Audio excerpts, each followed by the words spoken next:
શિક્ષકોના સંઘના આગેવાનોની શાળામાં ગેરહાજરી મુદ્દે પણ ભીખાભાઈ પટેલે નિવેદન આપ્યું।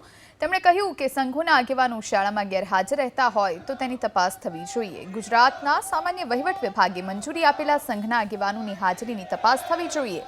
જે આગેવાનો મળેલી રજા સિવાય ગેરહાજર રહેતા હોય તેની સામે કાર્યવાહી થવી જોઈએ। શિક્ષકોના આગેવાનોને જિલ્લા કે રાજ્ય કક્ષાએ રજૂઆત કરવા 24 રજા મળે છે। સામાન્ય વહીવટ વિભાગ દ્વારા જ આ 24 રજા આગેવાનોને આપવામાં આવે છે, પરંતુ શાળાનો સમય, જિલ્લા પંચાયતનો સમય અને ગાંધીનગર સચિવાલયનો સમય એક સરખો હોય છે। શિક્ષકોને રજૂઆત કરવી હોય તો ક્યાં જાય અને કયા સમયે જાય તે પણ એક પ્રશ્ન છે।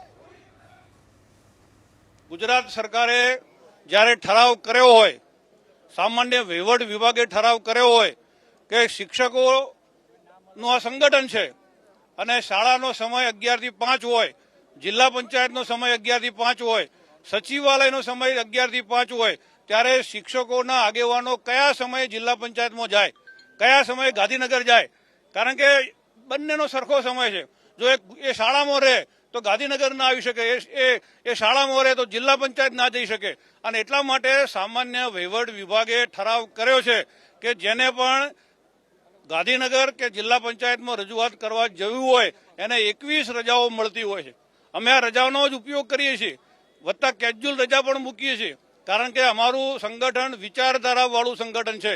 પરંતુ અન્ય જો આ પ્રકારના કોઈ સંગઠનો પ્રયત્નો કરતા હોય, એ પદ્ધતિ વિકસાવી હોય અને જે થઈ રહ્યું હોય તો ચોક્કસ એ ખોટું છે, એ નહીં જ કરવું જોઈએ।